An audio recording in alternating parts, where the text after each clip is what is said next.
You remember when it was warm and everyone wanted to go to Lake Lanier to go swimming? Now, you have to walk to the lake. Literally.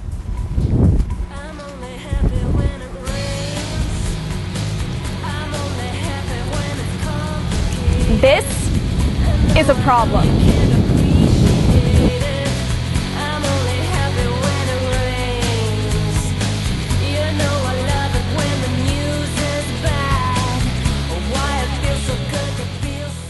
Lake Lanier is 15 to 20 feet below.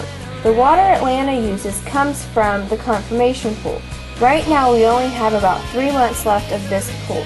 If we run out of the confirmation pool, then we have to move to the inactive pool.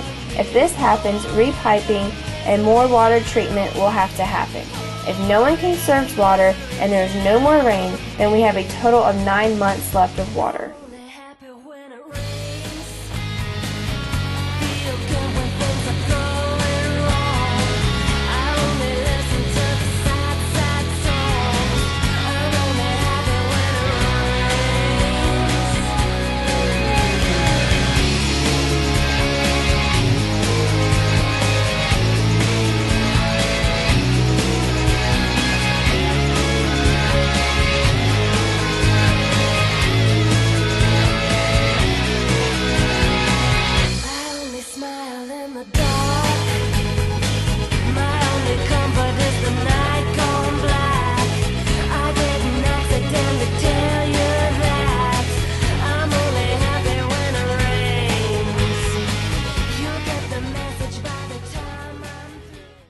Hi, I'm Andrea Owens and we're here at the Buford Dam. As you can see that they're letting out the water that feeds into the Chattahoochee River, and they're having to reduce the water because of the drought to the other states.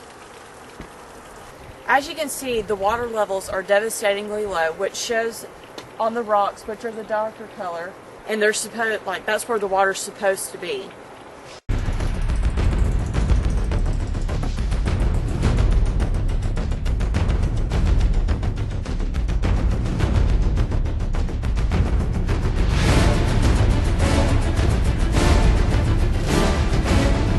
Ashley Eller. Hey Ashley, I'm Paul Yates from Fox 5. Nice to meet you. Thank you for coming out with us. As you said, you're a reporter for Fox 5 News, and you just did a story live on air and about this specific subject of Georgia drought, specifically linked to Lake Lanier, which is Atlanta's drinking water, as we all know. And could you tell us a little bit about what's going on, what you just reported about?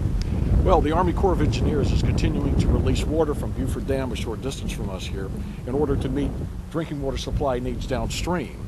And they released yesterday 2.63 billion gallons of water under federal mandate to provide adequate supply downstream. And that means that the lake alone yesterday dropped about 0.2 of a foot. And so if that continues, the problems for Lanier will only increase. In the meantime, the state of Georgia has urged the federal government to act. We think they will tomorrow take action to start reducing the amount of water that flows out of Lanier. But Alabama and Florida downstream continue to have concerns about that, so the issue is not resolved, but the expectation is that they're going to try to reduce the amount of water that we see currently flowing out of the lake. So this isn't just a Georgia problem, this is other states. We are affecting other states by how much water we are consuming. Right. This is Atlanta's drinking water supply. For the most part, millions of Atlantans are counting on an adequate lake level. But Lake Lanier, of course, feeds into the Chattahoochee River system, which is important for Alabama and Florida downstream in terms of their economies, in terms of their communities. So all of that has to be addressed, and the federal government is the key ingredient in all of that. All right. Thank you so much for talking with us. I'm glad you took time out of your busy schedule to come and help us. Thank you very much.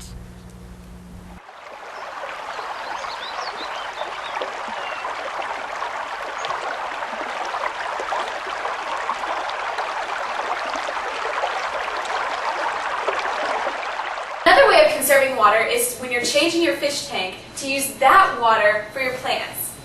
There are natural fertilizers in there that will make your plants healthier and stronger. Sure, if you're washing your dishes in the dishwasher, you have a full load.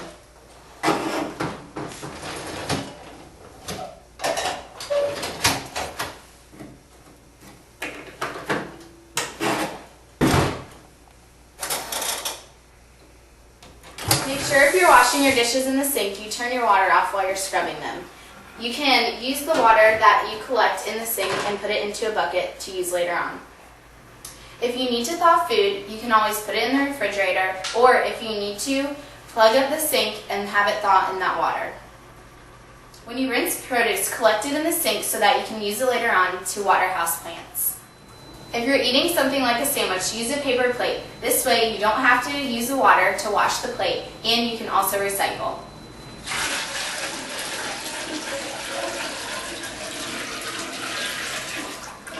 When taking a shower, put a bucket in your shower so that it catches the running water. This way you can use this water that's in the bucket and flush it into your toilet. When you've collected the water in your shower, make sure that it's almost full. This way you can use it to flush your toilet like this.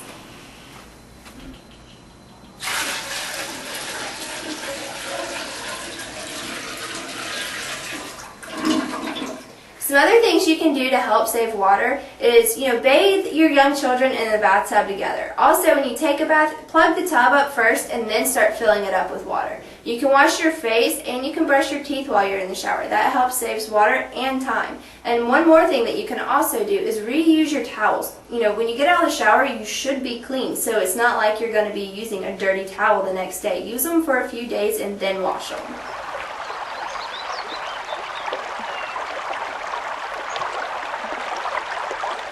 And make sure when doing laundry, you have a full load.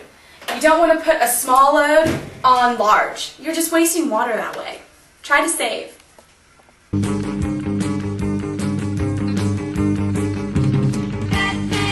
Another way to conserve water is using the gray water system. And the gray water system takes water from sinks, tubs, dishwashers, and the washing machine. Then the water is used to flush your toilets and then to water your lawn. Potential ecological benefits of gray water recycling include lower freshwater extraction from rivers and aquifers, less impact from septic tank and treatment plant infrastructure, topsoil nutrification, reduced energy use and chemical pollution from treatment, groundwater recharge, plant growth, and reclamation of otherwise misdirected nutrients. An important fact of gray water is that the gray water makes up 50 to 80% of residential wastewater, which is water that is wasted instead of conserved.